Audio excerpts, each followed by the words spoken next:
Bonjour à toutes et à tous et bienvenue dans ce nouvel épisode de Murmure d'encre.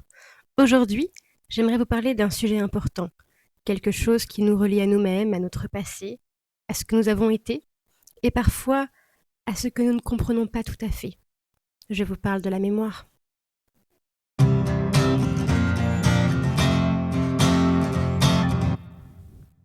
La mémoire, ce n'est pas seulement ce que nous nous rappelons, c'est aussi ce qui nous façonne, ce qui nous définit, ce qui nous fait tenir. C'est une force fragile et puissante à la fois. Aujourd'hui, j'aimerais vous raconter une expérience qui commence par un étrange colis.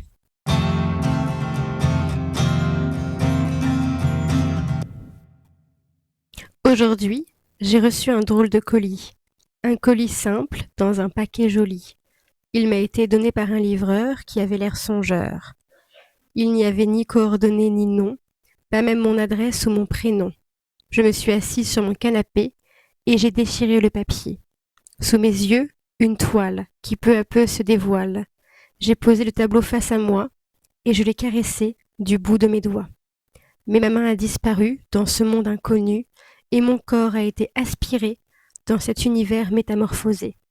Une lumière vive aveuglante, je ferme brusquement les yeux. Dans ma tête, une musique délirante, j'espère me sentir bientôt mieux. Une lente inspiration, mes paupières se lèvent, une fragile expiration. Suis-je dans un rêve ? Un frisson parcourt mon corps. Là où je suis, tout est mort.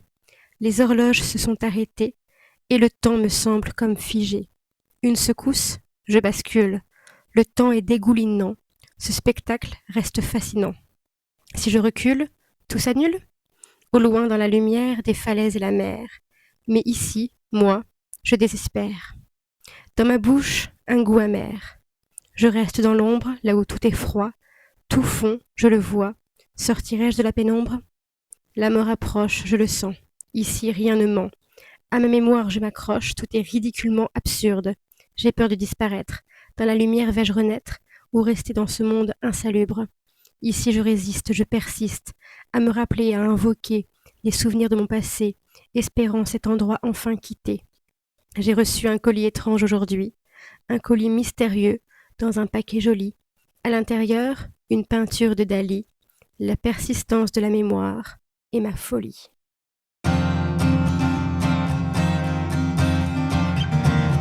Dans ce texte, j'ai pensé à Dali, à ses montres molles, à ce temps qui se tord, mais aussi à ce que nous faisons tous. Nous tordons le temps dans notre mémoire. Nous le faisons revenir, nous le modelons, nous le ressentons, jusqu'à ce qu'il devienne un compagnon silencieux, parfois doux, parfois douloureux. Mais alors, qu'est-ce que la mémoire ? La mémoire, c'est la capacité de notre cerveau à enregistrer, conserver et rappeler des informations, des expériences, des sensations et des émotions. Elle n'est pas qu'un simple disque dur. C'est un processus vivant, dynamique, sélectif et parfois même subjectif. Il existe plusieurs types de mémoire. La mémoire sensorielle que l'on perçoit sur le moment, une odeur, une lumière, un son. La mémoire à court terme, ce que l'on retient quelques instants, un numéro de téléphone, une phrase entendue. La mémoire à long terme, ce qui reste avec nous pour des jours, des années, parfois même toute une vie. Et la mémoire émotionnelle, celle qui nous fait ressentir à nouveau un moment passé, une bonne ou une mauvaise émotion. En d'autres termes, la mémoire, ce n'est pas juste se souvenir de faits, c'est ressentir ce que l'on a vécu et se rappeler qui l'on est grâce à cela. La mémoire est essentielle à notre existence car elle construit notre identité, nos souvenirs nous définissent, racontent qui nous sommes. Elle permet d'apprendre. Sans mémoire, il serait impossible de progresser ou d'éviter les erreurs. Elle relie le passé, le présent et l'avenir. Elle nous aide à comprendre notre histoire et à anticiper l'avenir. Elle nous ancre dans le monde. Quand tout change autour de nous, la mémoire est le fil qui nous relie à ce que nous avons vécu. C'est aussi elle qui donne la profondeur aux émotions, aux relations, à l'art et à la culture. La mémoire transforme un instant en expérience, un événement en histoire.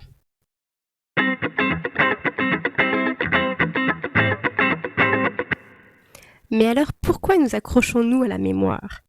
Parce qu'elle est rassurante, elle nous rappelle qui nous sommes et d'où l'on vient, parce qu'elle contient des moments précieux, des personnes que l'on aime, des instants heureux, parce que face à l'incertitude ou au chaos, nos souvenirs deviennent une encre.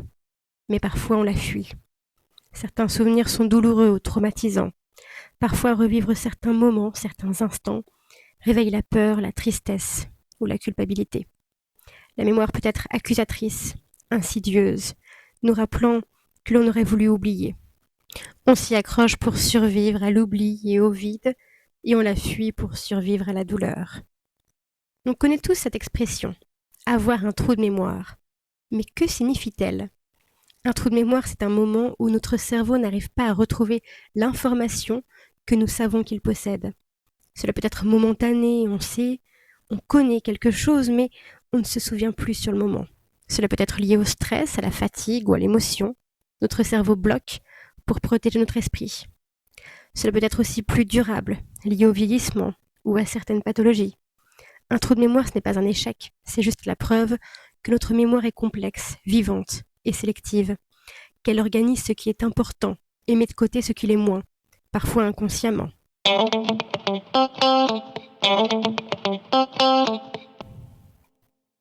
La mémoire est étrange, parfois elle embellit le passé, le colore de nostalgie, parfois elle le déforme, elle le fait fondre comme dans un rêve, parfois elle nous arrête, comme si le temps lui-même dépendait de ce que nous nous souvenons, parfois elle nous fige dans l'instant, comme un arrêt sur image, parfois elle nous révèle quelque chose de nous-mêmes que nous avions oublié ou que nous n'osions pas voir. La mémoire résistante, notre identité. Elle est un fil fragile mais solide qui nous relie à notre histoire et parfois elle est tout ce qui nous permet de continuer. Elle est la seule lumière dans un monde qui dégouline.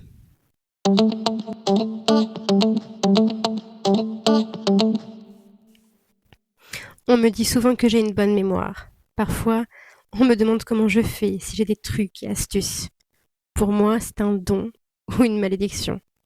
Une odeur d'humidité me rappelle un mercredi matin, une journée de collège dans une région qui n'est pas la mienne. Je me souviens de ce que portaient certaines personnes lors de notre première rencontre. Je me souviens d'une phrase prononcée, d'une chanson qu'on m'a conseillée un jour où j'étais triste. Sad Lisa de Cat Stevens.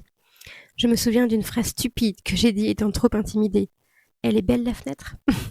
Je me souviens d'un repas, d'une ville, d'une fleur ou d'une odeur. Je me souviens aussi d'un bruit, d'un visage déformé, d'une odeur qui donne le mal de cœur. Je me souviens de trop de mémoire, de perte de mémoire, et d'avoir peur d'oublier. De m'accrocher à mes souvenirs comme on s'accroche à un doudou ou à une couverture qui vous tient chaud la nuit. Et la mémoire, les souvenirs, sont revenus petit à petit. Récemment, on m'a demandé si j'avais un conseil à donner pour entretenir sa mémoire. Sur le moment, je n'ai pas su quoi dire.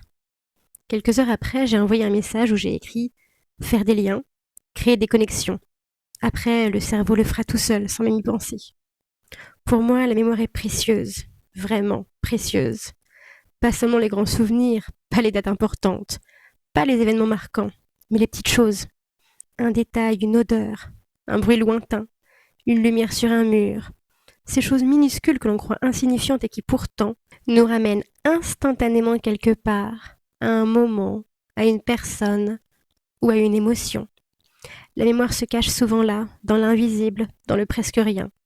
Une tasse posée au même endroit, une chanson entendue par hasard, une phrase qui revient sans prévenir et soudain, tout un souvenir se déploie, comme si le passé n'avait jamais vraiment disparu.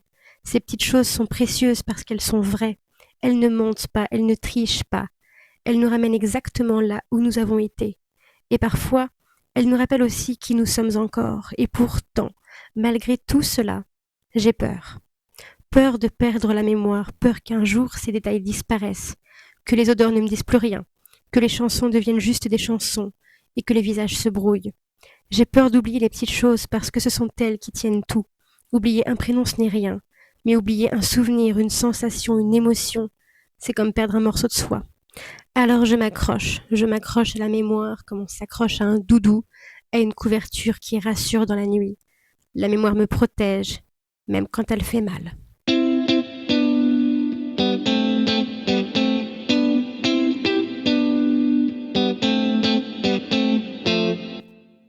La mémoire, ce n'est pas seulement un souvenir, c'est ce qui nous relie à nous-mêmes, c'est ce qui nous permet de continuer, c'est ce qui fait que même quand le monde autour de nous dégouline et fond, nous restons debout, La peinture de Dali n'était qu'un déclencheur, un portail vers ce que nous portons en nous, et parfois, c'est dans ces instants que nous réalisons que la mémoire est un art. Elle n'a pas besoin d'être prouvée, elle n'a pas besoin d'être parfaite, elle est, et c'est suffisant. Alors prenez soin de vos souvenirs, écoutez-les, respectez-les, laissez-les vous guider.